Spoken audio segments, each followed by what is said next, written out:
What are you afraid of? Ghosts? Clowns?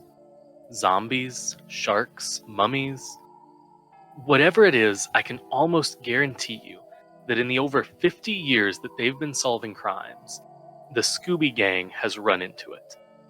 They've seen it all. Tar monsters, cat creatures, gator ghouls and cheese monsters, headless scarecrows, torsoless horrors, formless creepers and faceless zombies, kiss demons, ice devils, Weird Al dinosaurs, giant bird monsters, gargoyles, ghost rigs, Mystery Inc. lookalikes, snowmen, aliens, witch doctors, ghostly floating bulls, the actual Joker multiple times, samurai, pirates, pterodactyls.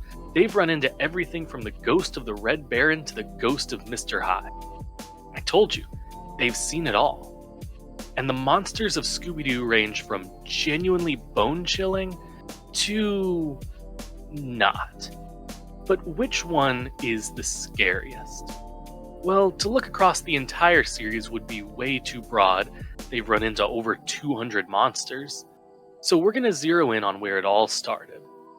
Which Scooby-Doo Where Are You monster is the most nightmare-inducing? That is the question that I aim to answer today. Welcome to Singularity. So what makes a Scooby monster scary? I've identified 4 criteria that, in my opinion, are the formula for a perfect Scooby-Doo monster. 4 ways to identify what is and isn't scary. First, a Scooby monster has to be supernatural. There's a big difference between the type of fear you would feel if you were walking home alone at night and heard heavy footsteps chasing you, and the type of fear you would feel if you were already home and you knew you were alone, but felt like you weren't. Both are routed through the amygdala, the watchtower of your brain, which sends up an alarm telling your frontal lobe to get ready for action. But the way your frontal lobe responds is different. With natural fear, it mobilizes, preparing you for action to fight or run away, whatever the case may be. With supernatural fear, though, there is no action you can take. You can't fight a ghost, you can't run from a curse. You freeze, immobilized due to lack of option. Fear of the known versus fear of the unknown. Scooby-Doo thrives in the fear of the unknown. That's why the unmasking at the end of the episode is so important. It takes away all of the glamour and artifice of the monster. Second, we need a suitably scary setting. This can be a hard one to judge since it's pretty subjective, but preferences will be given to settings that are dangerous, like an abandoned airfield or the ocean, isolated, like an island where the gang's boat is broken or a rundown ski resort, and liminal, like a circus in the dead of night or a museum after hours. These settings elevate the scare factor and can take a pretty mediocre monster into instant icon status. Fortunately, early Scooby-Doo rarely missed on the settings, so with a couple of exceptions, which we'll discuss later, this should be a very forgiving criteria. Third, we need a good monster design. There are 2 main parts of this. First, a design has to be interesting and unique. There are a lot of early Scooby designs that are basically just ripped straight from a popular at the time movie, which won't do for us. The first time Bela Lugosi played Dracula in 1931, his eccentric dress and Transylvanian accent brought new life to the monster. But today, that particular portrayal has been copied and parodied in pop culture so much that a lot of younger kids wouldn't believe that it was once actually really scary. If the design is too derivative or too bland, that's going to be counted against it. But it still needs to be associated with horror. This is related to a concept that American philosopher Noel Carroll calls horrific metonymy, or in simpler terms, scariness by association. Think of it this way. In 1979, the film Alien hit the big screens and created a new nightmare for a generation of kids. The entire movie is built around establishing the threat of the xenomorphs, and it does a great job. It's helped by a very solid design, but the design alone doesn't carry it. The build-up and tension of the movie does just as much heavy lifting. An average 20-minute episode of Scooby-Doo just doesn't have much time to fit in that build-up between the clues, red herrings, and reveal. So they have to cheat a little bit. Monster designs need to draw on imagery that's already scary, so they have a solid base to work with in the episode. We have to straddle this line between uniqueness and inspiration to find monsters that aren't quite abstract, but also aren't fully rip-off. And finally, there needs to be threat or menace. Essentially, we need to feel like the gang is actually in danger. Otherwise, what's the point? This one is pretty self-explanatory, and the threat doesn't always have to be explicitly spelled out on screen. Remember that unknown fear is sometimes more powerful than known fear. But if there's no sense of danger in the episode, that's gonna count against the monster. Supernatural, setting, design, and threat. With these 4 guiding principles, we're going to determine once and for all what is the scariest monster in Scooby-Doo Where Are You? And with 25 monsters to go through, we'd better get started. There are going to be some easy ones to rule out from the start. The caveman from Scooby's Night with a Frozen Fright always felt like one of the weakest monsters to me as a kid. Now, with our criteria in place, we can see why. The design is pretty boring on both ends. It's not creative, and it's not particularly tied into any horror trope. But it's also not supernatural. It's a caveman. There's nothing eerie about that concept. The ape man from Never Ape and Ape Man is the same. Despite a great setting and some decent threatening moments, it's hard to be scared of a monster that we know from the beginning is a man in a suit. So I'm comfortable disqualifying him on those grounds. I said earlier that only a couple of episodes lacked a good setting.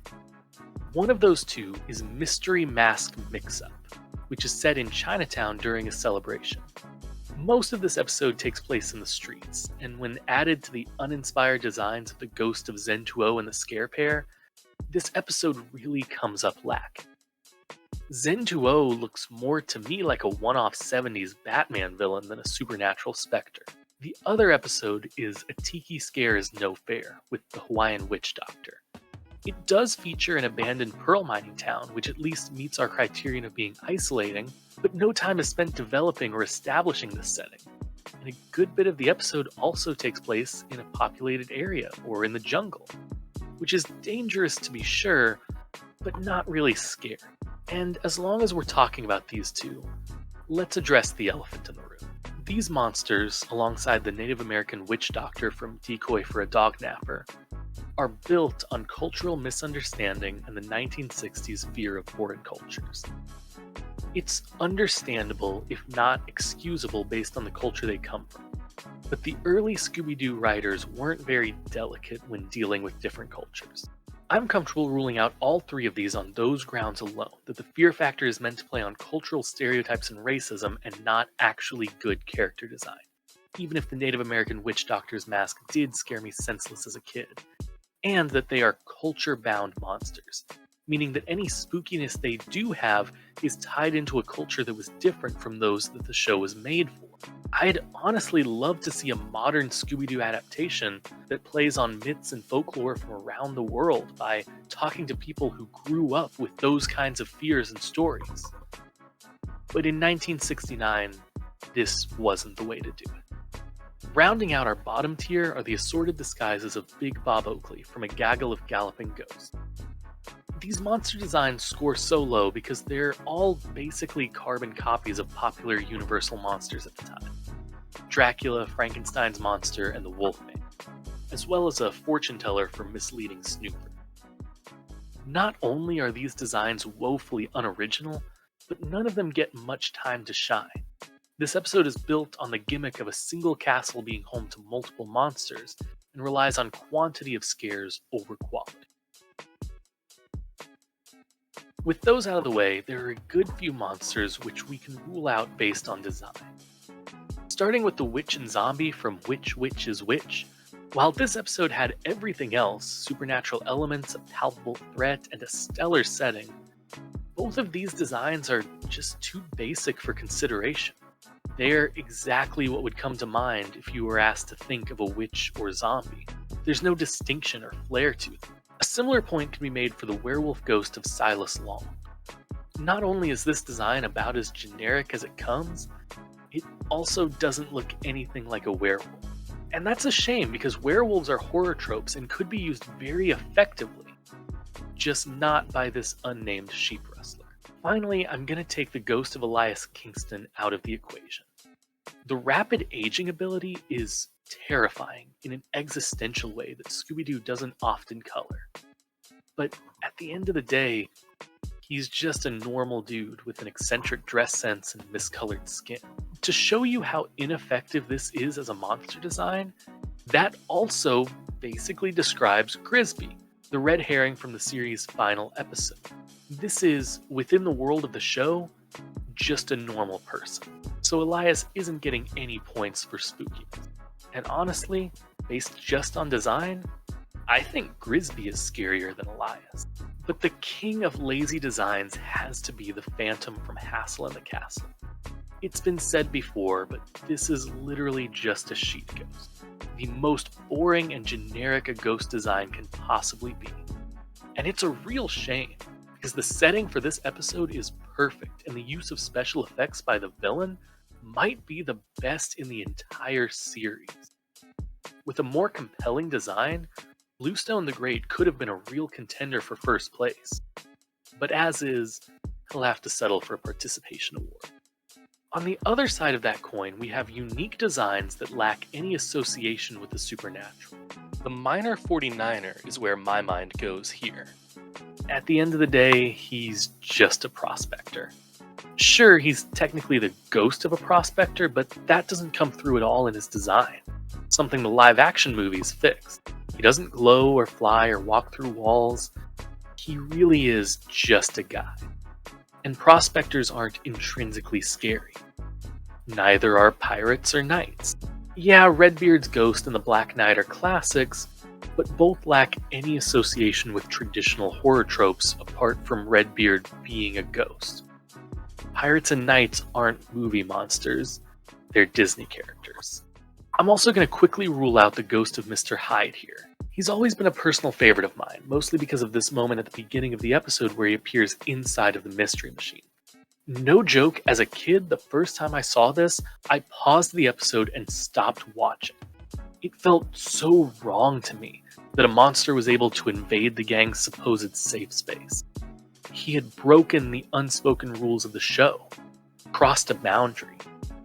The reason that I'm crossing him out, though, is because the design is pretty generic and doesn't really call Mr. Hyde to mind at all. And after all, Hyde is scary in a philosophical sense, not necessarily a supernatural one. So those are the easy calls, and having ruled out a little over half of the monsters, we're left with 11 contenders.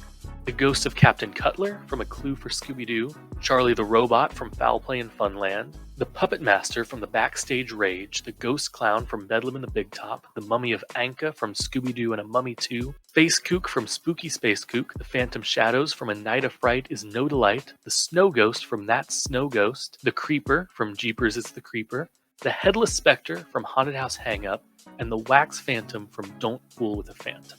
This gives me some confidence in my system, because pretty much all of these are just iconic monsters. And pretty much all of them meet all 4 of our criteria. So we're going to have to get a bit more discerning from here on out. Of these monsters, a few do feel weaker than the others. I like the Snow Ghost a lot, and the setting gives me a genuine sense of cabin fever. But his design is a bit on the boring side, and despite him being a ghost, ostensibly, and being able to fly, he does just kinda coast by on the supernatural element. Keep in mind that all 11 of these are amazing monsters, and any one of them could be nightmare-inducing to a small child. So if I rule out one of your favorites, just bear in mind that it's my personal opinion. I love this show. Snow Ghost is actually one of the monsters that scared me the most as a kid, but he just falls a bit short compared to others on the list. Same goes for the iconic Mummy. Again, the design lets it down just enough to not fit the bill. It's not as blatantly ripping off a Universal horror movie, but it's not exactly unique either. The supernatural threat of being turned into a stone is terrifying, but overall the mummy just doesn't stack up. I really like the Wax Phantom. He's one of the more unique designs from classic Scooby-Doo. It's hard to make an amorphous design feel distinct, but I feel like the Wax Phantom does the job really well. And threatening to turn Shaggy and Scooby into wax creatures as well is another bit of existential terror that I didn't realize where you dipped into as much as it did. Now, some of y'all are going to lose me on this one. Charlie the Robot is iconic. The episode is stellar, and the setting really sets itself apart. I love the distinct and pristine setting instead of the usual rundown haunt. It's really effective in a subtle way. This place is perfectly up and running, but there's still no one here. And that's scary in a very different way than most episodes. But there are two reasons that I just can't give it to Charlie. First is his design. It's just pretty boring. He makes up for it very well with his blank stare, but at the end of the day, there's just not much here. But secondly, he's not supernatural. Sure, the gang doesn't know that until the end, but this monster always felt out of place to me. I know Charlie is a fan favorite, so I am sorry. The Headless Spectre is a great monster. He's got an antiquated dress sense, which is pretty scary for whatever reason. And the idea of a headless but animate creature is a very effective trope that the Scoobyverse has used several times to great effect. This episode is also unique. This is the Headless Spectre, aka Penrod Stillwell. He's the monster of the episode, but he's not the villain. That's Asa Shanks, the phony phantom. Stillwell is never really overtly threatening apart from a single chase scene, so he's not going to make it into the top 5. Which is a real shame, because after Bluestone, I think he has the second best use of special effects. So while he's not winning, he does have a special place in my heart for how good this episode is. Finally, I'm gonna rule out the Ghost Clown. Again, he's a fan favorite, and for good reason. He's terrifying. He was terrifying before clowns were really considered to be scary. And I wouldn't be surprised if some of today's horrific clowns were inspired by Harry the Hypnotist's disguise. The only reason he's not in the top 5 is because I feel like there are 5 monsters that just do the job better. Maybe if there were more time spent on establishing the Ghost Clown as the threat and less focus on his gimmick of hypnotism, he could have made it. But as is, he's going to round out number 6 on my list. And with that, we have 5 monsters remaining. The Ghost of Captain Cutler, the Puppet Master, Space Kook, the Phantom Shadows, and the Creeper. And I think this is a good time to remind you that what's scary is subjective, so my ranking is in no way meant to be definitive. If you disagree, that's fine, that's totally great. In fact, if your favorite didn't crack into my top 5, I'd love for you to drop a comment explaining why they're your favorite. But without any further ado, let's look at our remaining monsters. Number 5 is going to go to the Puppet Master from the Backstage Rage. This is a less popular monster, probably because he's just not seen on screen as often as the others.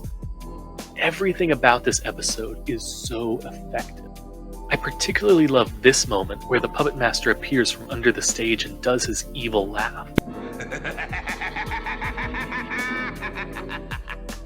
Normally this would just be for the audience, a little stinger before moving on to the next scene. But again, the formula breaks and the gang actually hears him. For whatever reason, this slight break from format makes my hair stand on end, and the creepy, lifeless design of the puppet helps. He draws on the Uncanny Valley, looking fairly lifelike, but distant enough to look wrong and off-putting. There's also the stellar moment where Pietro, who the gang had interacted with just moments before, is seemingly transformed into a puppet.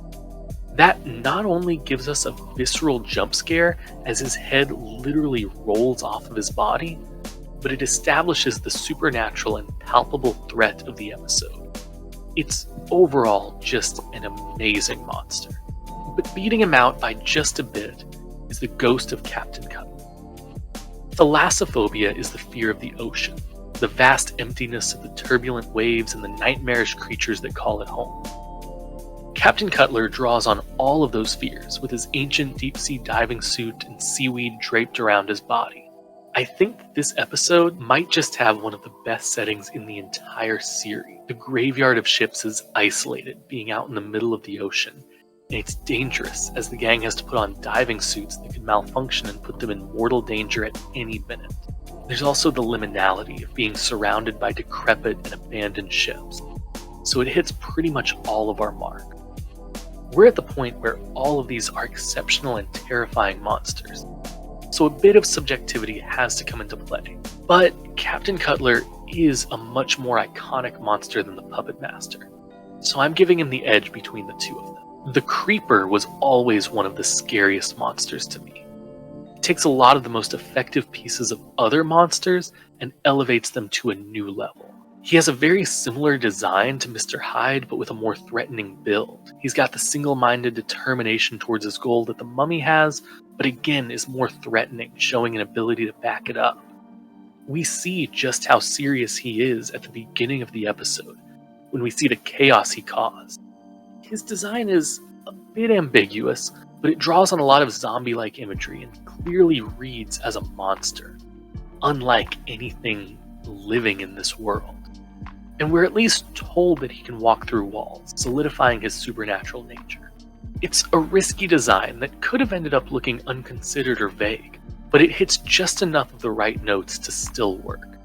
The Creeper has gone down in history as one of the most iconic villains in all of Scooby-Doo, showing up in 2 later series and 2 movies. Any way you slice it, the Creeper has terrified enough children throughout the past 50 years to be an inextricable piece of Scooby-Doo. But there are still a few monsters left that out-creep the Creeper. Second place goes to Space Kook. There is so much that can be said about the Space Kook, but honestly, all he needs to rank this high is that laugh. Sound design is an integral part of Scooby-Doo, as almost every monster has an iconic noise associated with them. And very few noises have become as ubiquitous as the Space Kook's laugh. The episode hits everything else that we need, by the way. A supernatural monster, an obvious threat, a great setting. But I want to call your attention to the Space Kook's design for a moment. Get past the strobe light skull, and you'll notice that it's one of the brighter designs in the series. His suit is light blue, and the light flashes a deep orange. Where a lot of monsters go for grimmer designs, leaning a lot on the color green, which can come across looking unnatural according to color theory.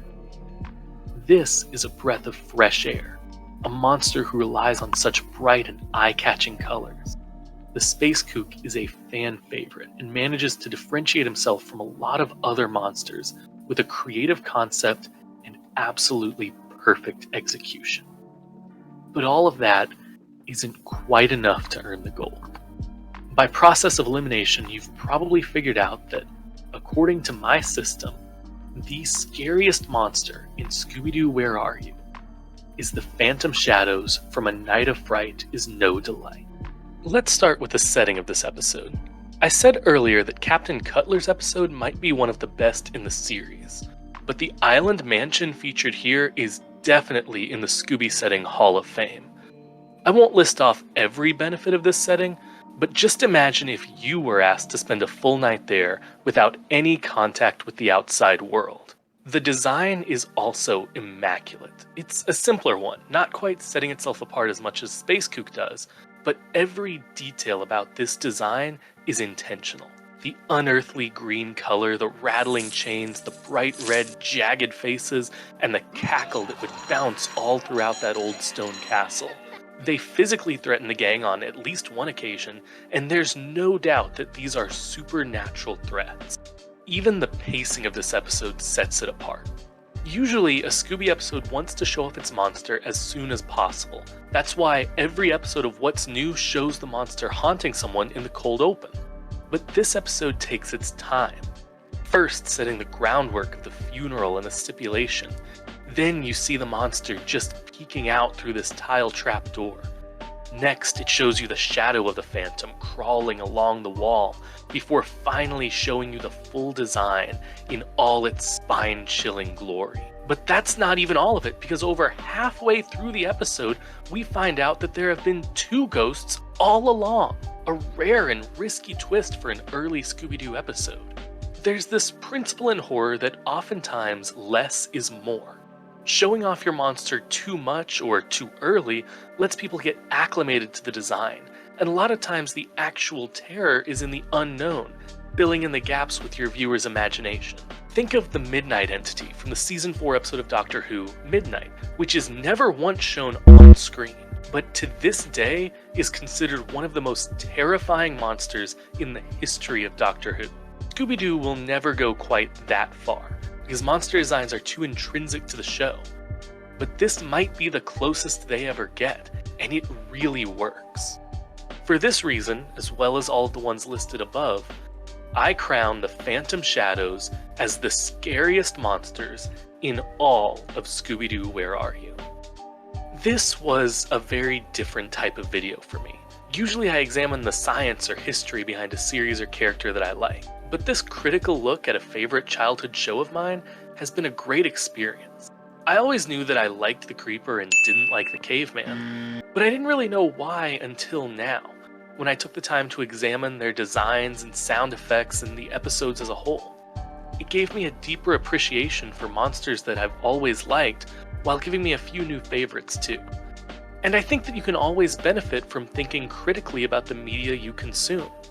Why do you like what you like, and why do you not like what you don't like? These kinds of questions will not only let you contribute to the discussion in situations like these, but you'll just be a more informed viewer and consumer of media.